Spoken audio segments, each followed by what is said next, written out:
I got mad at my husband for saying he would pick his deceased wife over me. My husband lost his first wife to cancer 3 years before we met. I knew going into our relationship that she was a huge part of his life, and honestly, I thought I was okay with that. Like, I respected what they had, and I never wanted to erase her memory or anything crazy like that. But last weekend, we were hanging out with his friends, and somehow the conversation turned into this weird hypothetical game. You know those dumb questions like, if you could have dinner with anyone dead or alive, who would it be? Well, someone asked him if he could bring back one person from the dead, who would it be? Without even thinking for a second, he said Emma. That was her name, Emma. He didn't even hesitate or look uncomfortable about it. Just straight up said her name like it was the most obvious thing in the world. I felt my stomach drop, but I tried to play it cool because we were around other people. But then his friend Jake started laughing and was like, dude, that's brutal with your wife sitting right there. And instead of backtracking or saying something sweet about how much he loves our life together, my husband just shrugged and said, well, yeah, obviously.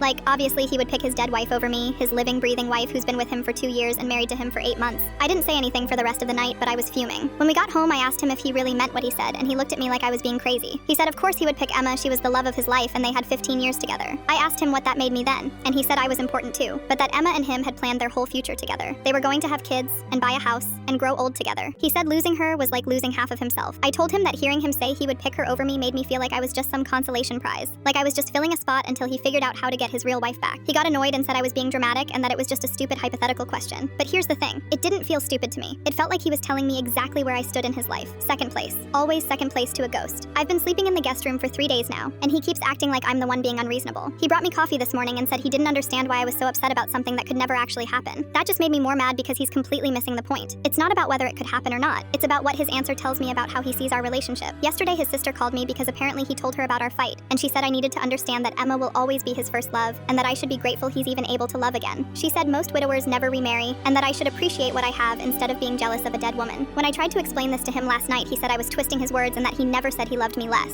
He said Emma is his past and I'm his future, but that doesn't change the fact that if he could have her back, he would. I don't know how he doesn't see how messed up that sounds.